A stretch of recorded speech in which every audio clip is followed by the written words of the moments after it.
जर तुम्हाला 10 करोडचं टर्नओव्हर करायचं आहे तर तुम्हाला कमीत कमी 2 करोडचं तरी खेळतं भांडवल लागेल. म्हणजे आपला पैसा 4 वेळा वर्षातनं फिरतो एव्हरी क्वार्टर, तर 2-3 करोड तर लागतील, तर तुम्ही कुठे जाऊन 10 करोड करू शकता. आपण काय करतो की कमवलेले पैसेच आपल्या बिझनेसमध्ये परत टाकतो आणि that is not enough working capital. श्रीमंत व्हायचं असेल तर प्रोडक्ट विकून चालणार नाही, सर्व्हिस विकून चालणार नाही. श्रीमंत व्हायचं असेल तर एक गोष्ट विकायला सुरुवात करायला हवी आणि ती म्हणजे तुमची स्वतःची कंपनी.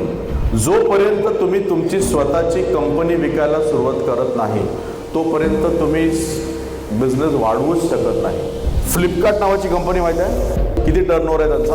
40,000 करोड काहीतरी टर्नओव्हर आहे त्यांचा. Okay, approximately, I am not sure. पण आता जे फाउंडर आहेत ना बन्सल ब्रदर्स, त्यातला एक फाउंडर तर कंपनीच्या बाहेर आलाय पूर्णपणे, he is not a owner. आणि दुसरा जो फाउंडर आहे त्याच्याकडे फक्त 1.5% ओनरशिप आहे कंपनीची. पण दोघांकडे पर्सनल आहे ना 4-4 हजार करोड रुपये. So this is the formula की जोपर्यंत तुम्ही बिझनेस वाढवण्यासाठी इन्व्हेस्टर्स घेणार नाही तोपर्यंत तुम्ही बिझनेस वाढवूच शकत नाही. मॅन पॉवर वाढवायचा आहे, पैसा लागेल. नवीन प्रोडक्ट वाढवायचा आहे, पैसा लागेल. नवीन मार्केटमध्ये जायचं आहे, पैसा लागेल. आणि आपण ह्या विशियस सर्कलमध्ये अडकलेलो आहोत आणि म्हणून लोक 10-10, 20-20 वर्ष बिझनेस रन करतायत, पण आपला 10% फक्त प्रॉफिट होतो आणि तो आपण परत इन्व्हेस्ट केला की तो परत 8% होतो डिप्रिसिएशनमध्ये.